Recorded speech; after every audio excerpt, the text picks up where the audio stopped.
We've heard about the dog flu and its effects, and tonight we're going to show you just how rough it is on not only the dogs, but their owners too. Those owners say it's miserable and about as bad as having a sick child. Anjanette Levy joins us from Norwood, where 2 dogs are recovering from this flu. Anjanette? Well, Rob, that flu is very contagious. It can be spread through sneezing and coughing, among other ways. The dogs we met actually started feeling better just today, and we met one dog owner who said she thought her dog might not make it. It's been a tough week for Dixie. This typically rambunctious lab has been laying around through the dog days of summer, sick with dog flu. Dixie was in isolation. They told her she needs to get to the vet right away and that she was coughing a lot. Karen Murphy was out of town when Dixie became ill at daycare. It's fine to take her for walks now that she's better, but if we see another dog out with the owner, then we have to cross the street. Come here, Georgie. Come here, girl.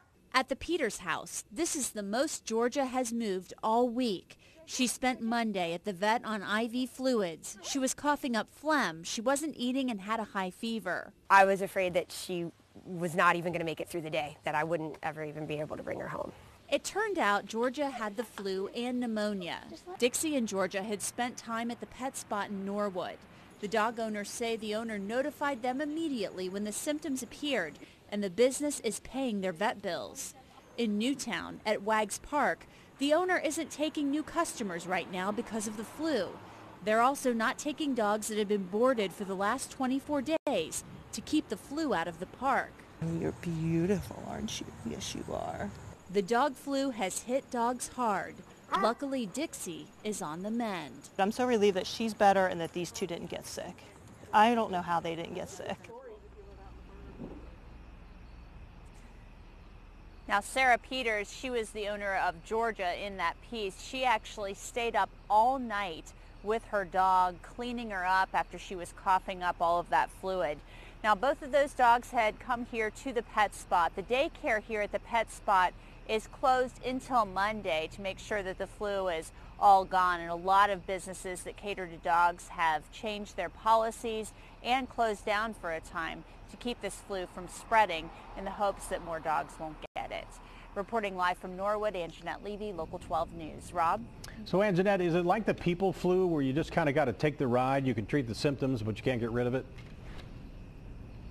You know what, Rob, I think it is a lot like that, but with a dog, it's not like people where we can rationalize and reason and know what we need to do to take care of ourselves. So a lot of these dogs, to keep the pneumonia from coming in and keep them from getting other infections, have been prescribed antibiotics, and they've been put on those IV fluids because, you know, they're not going to be drinking, they're not going to be eating. So it is a lot like that people flu where you just feel awful, you're achy, you have a runny nose.